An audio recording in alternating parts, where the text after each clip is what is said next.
धुळे शहरासह जिल्ह्यामध्ये एकीकडे तापमानात मोठ्या प्रमाणात घट होत असतानाच कडाक्याच्या थंडीत सुद्धा वाढ झाली आहे। ह्या कडाक्याच्या थंडीमध्ये नागरिकांनी काळजी घेण्याचं आवाहन प्रशासनाच्या वतीनं करण्यात येत आहे। तर दुसरीकडे मात्र प्राथमिक शाळेच्या वेळेमध्ये कुठलाही बदल करण्यात आलेला नाहीये। शाळांच्या नियमाप्रमाणे सकाळी 7:30 वाजता शाळा भरती आहे, त्यामुळे ऐन कडाक्याच्या थंडीत सुद्धा विद्यार्थ्यांना सकाळीच घराबाहेर पडून शाळेत यावं लागतंय। वाढत्या थंडीच्या पार्श्वभूमीवर शाळांच्या वेळेमध्ये बदल करण्याची मागणी पालकांकडून केली जाते। धुळे शहरासह जिल्ह्याचं तापमान 4 अंशांवरती आलंय आणि वाढत्या थंडीच्या पार्श्वभूमीवर शाळा प्रशासनानं शाळेच्या वेळेमध्ये बदल करण्याबद्दल तात्काळ निर्णय घेण्याची सुद्धा मागणी पालकांकडून केली जाते। सध्या राज्यामध्ये थंडीची लाट पसरली आहे आणि उत्तर महाराष्ट्रात ह्याचा जास्तीचा परिणाम बघायला मिळतोय। धुळे जिल्ह्यामध्ये गेल्या आठवड्याभरापासून थंडीचं तापमान हे 4 अंशांवरती आलंय आणि कडाक्याच्या थंडीमध्ये विद्यार्थ्यांना सकाळच्या सत्रामध्ये लवकर उठून शाळेत जाण्याची वेळ आली आहे। आणि अशातच पालकांनी विद्यार्थ्यांची विशेष काळजी घेण्याचं आवाहन बालरोग तज्ज्ञ डॉक्टर अभिनय दरवडे यांनी केलंय। तसंच शाळा प्रशासनानं विद्यार्थ्यांची खबरदारी म्हणून शाळेमध्ये बदल करावा अशी मागणी सुद्धा केली आहे। शहरामध्ये थंडीची लाट आलेली आहे।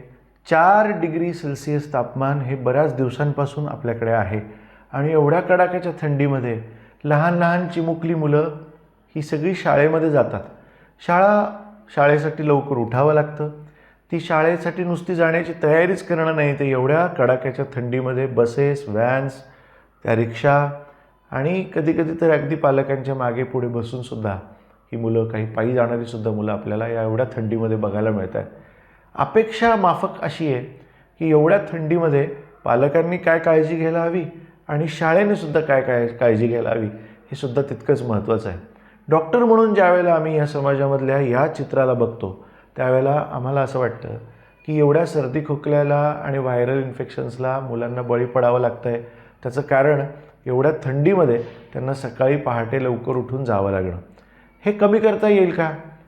आपल्याला असं करता येईल का की ही जरा एवढ्या थंडीची जी वेळ आहे ती थोडीशी पुढे सरकवून जर शाळा समजा थोड्याशा उशिरानं सुरू झाल्या तर हे वाचू शकेल का?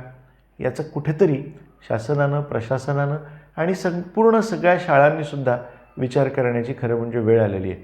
कारण दुसरी गोष्ट अशी आहे की मुलं हे सारखे आजारी पडत आहेत, घसे खवखवत आहेत, सर्दी खोकला आहे, डोळ्यांची साथ आहे, व्हायरल इन्फेक्शन आहे। याच्यापासून जर वाचायचं असेल तर थंडीचे उबदार कपडे हे नियमितपणे घातल्याशिवाय बाहेर पडायला नाही पाहिजे। कान, नाक, हात, पाय या सगळ्यांची काळजी घेतली पाहिजे। आपला जो फ्लोरिंग किंवा सरफेस आहे ज्याच्यावर आपण फिरतो, वावरतो, तिथेसुद्धा काही ना काही मॅट म्हणा, सतरंजी म्हणा अंथरून त्याच्यावर मुलांना खेळवायला पाहिजे। थंड, तेलकट, आंबट चिंबट खायला नाही पाहिजे आणि सगळ्यात महत्त्वाचं म्हणजे पाणी हे उकळून थोडंसं कोमट असलेलं जर पिलं तर या सगळ्या गोष्टींपासून वाचणं हे सहज शक्य होणार आहे।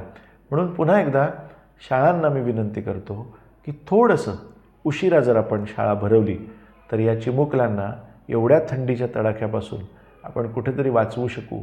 अर्थात हा अतिशय गुंतागुंतीचा प्रश्न आहे, पण शाळांनी यावर नक्की विचार करावा एवढी माफक अपेक्षा व्यक्त करतो। बालमंदिराची 8पर्यंत झाली शाळा, तशी पहिली 4थी 8पर्यंत झाली तर बरं होऊन जाईल। पालकांनाही बरं होऊन जाईल, रिक्षावाल्यांनाही बरं होऊन जाईल। आम्ही लांबून येतो, खेड्यावरून येतो, सगळे त्रास होता पोरांना। ती विनंती आहे आमची, दुसरं काही विनंती नाही।